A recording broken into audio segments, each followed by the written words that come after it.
is doomed to never be able to release another base builder game. After all, Rush Wars didn't make it, and Boom Beach is hardly called alive, right? Like, Boom Beach is hardly called alive, right? Like, yeah. Yeah. CHICKEN. Use the code CHICKEN in the shop. Hey guys, the Chicken is here. We are back today with another Boom Beach video. Now, in today's video, I'm actually posting this on a different channel, and this video is going to talk about why Boom Beach, and specifically versus Clash of Clans and some of these other new Clash games that have recently come out, why I would say that Boom Beach is actually a better game. Now, a lot of you are going to scoff at this, and I've seen a lot of people recently in the community, like KairosTime, I think Bentim1, Orange Juice, a lot of the Clash mini guys when that game died. They've all been kind of laughing about Boom Beach. I've seen a few different excerpts of this where they say, like, oh, you know, if Clash Mini can't make it global, then Boom Beach should be shut down. Kairos, like, openly laughing and mocking Boom Beach, saying it's a terrible game, etc., etc. The thing that these people don't understand, and, you know, hey, fair play. Like, you know, those guys are so big, as like, even if they're just talking about Boom Beach, that makes me happy. But my issue is, a lot of these guys, they don't even know what this game is. They think of Boom Beach, and they think of, you know, 2016, 2015, 2017, where it's like, yeah, you're going on your map, and you're clearing Dr. T, and, you know, you're doing all that other stuff. And, yes, they've made the main base a lot more fun and a lot more interesting. I mean, there's tribes, there's raw crystals, there's new events. You know, there's so much more gameplay to have now with the new statues. You have heroes, you have different troops. We have proto troops that come in every month. You know, we've got the mystical monument to work on for max level players. We've got more statues. We've got different ways to make the statues. We have, you know, different abilities, blah, blah, blah. Now, that's still the main base. Don't get me wrong. It could definitely, you know, it leaves a little bit to be desired, for sure. But I would almost guarantee you none of these people that talk smack about Boom Beach have ever even seen or know what, like, they don't even know what the game is. They don't know what the game is. They've never even seen Warships. Warships is very cool because it's kind of a one-in-a-kind game.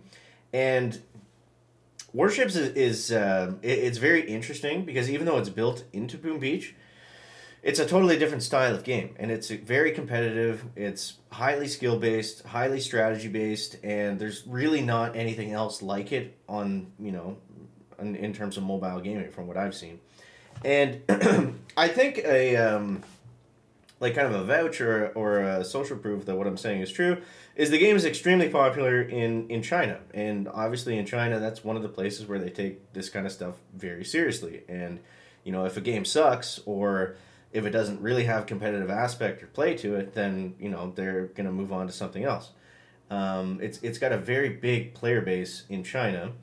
And not that speaks for everything, but I want to go through how Warships actually works and just kind of explain, you know, why this game is really underrated, because it really is an amazing game, and it really does offer a lot. And yes, there's little bugs, and yes, there's nuances, and no game is absolutely perfect, but it's a hell of a lot better than what a lot of people say it is. So let's start off with what is Warships.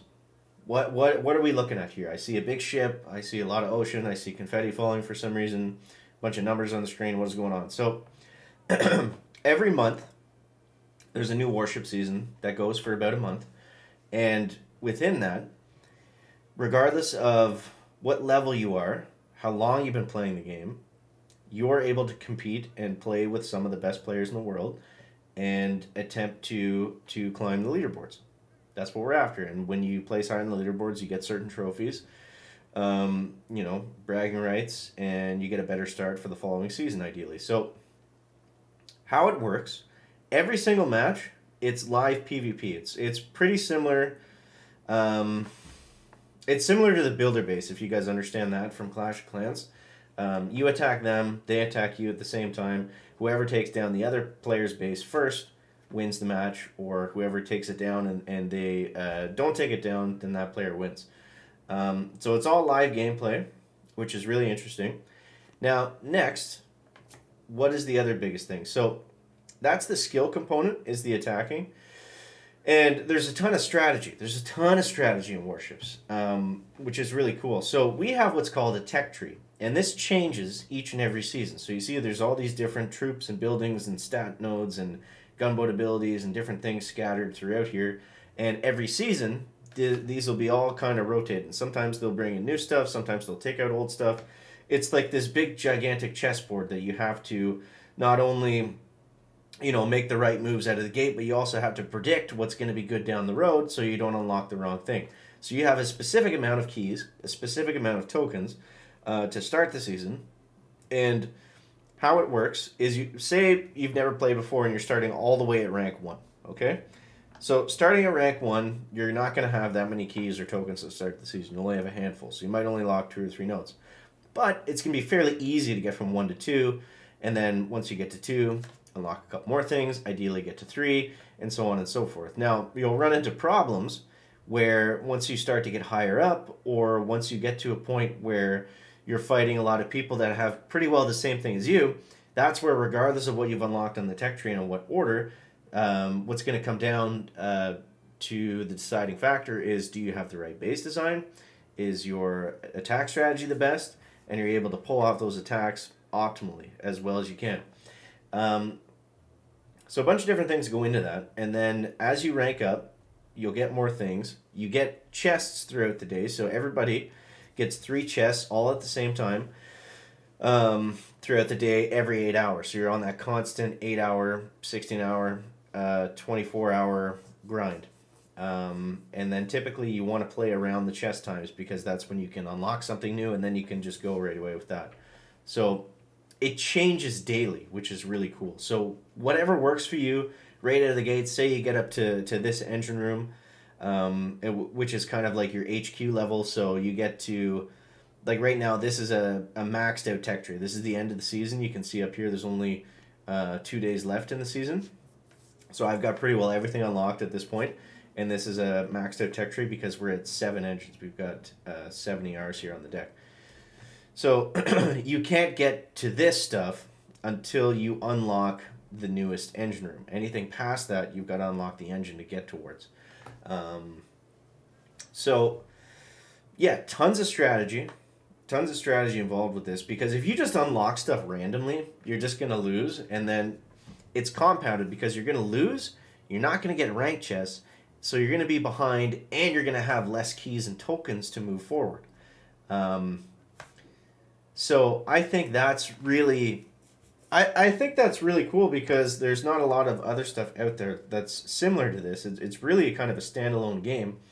And the way you get by that, it's not just like you make mistakes, then you're losing. You have to play at a disadvantage, and you have to eventually win a lot. So, it's not impossible always. Sometimes it can be. But yeah, like even look at my log here. Like, I had pretty good tech, is what we call it, the stuff we unlock in the tech tree. I had pretty good tech here, and I still wasn't able to win all the time, because some guys were able to pull off better attacks, or sometimes I screwed up my hit. And you get a certain amount of stars per attack. So you see right here, to get to rank 23, which I would get a rank chest for, I need to get 100 more stars. So you get 10 stars per attack, and once you win 3 in a row, then you're on a win streak. Which means you can get up to like 15, 16, 17 stars maybe, depending on how you match up with people. So there's a lot to it. I can't break down everything about this game mode, because there's so much that goes into it. There's different starting strategies. You can build your base, whereas you're unlocking a lot of defenses, or you're skipping a lot of defenses, which allows you to go even further on the tech tree. Maybe there's like a really good troop that's ahead that you're going to say, hey, you know what, I'm going to bypass getting these cannons and getting these sniper towers, because then I'm going to get heavies first, and I'll be able to beat everybody that doesn't have heavies. So a lot of different strategy that goes into it. And I don't know, I wanted to explain this because I felt like a lot of people were, they just like to say, I guess it's like a meme or whatever, they compare Boom Beach to Heyday. In terms of like the worst Supercell game, or the least popular one, and like we always see these things on how it's still alive and stuff, and this is why it's still alive, because it's an amazing game, and these guys are some of the guys we're looking at here. Some of the best players in the world. They are very highly skilled players, and yeah, I would love to see anybody that thinks, it's a bad game or it's doesn't require a lot of skill. I'd love to see them try warships because I guarantee you they're quitting after a few days. They would not be able to keep up the grind. So that's what I have to say on that. I hope you guys are interested to check out the game. If you have any comments, feel free to let me know what you think down below in the comments. And yeah, catch the next one, guys. Check it out.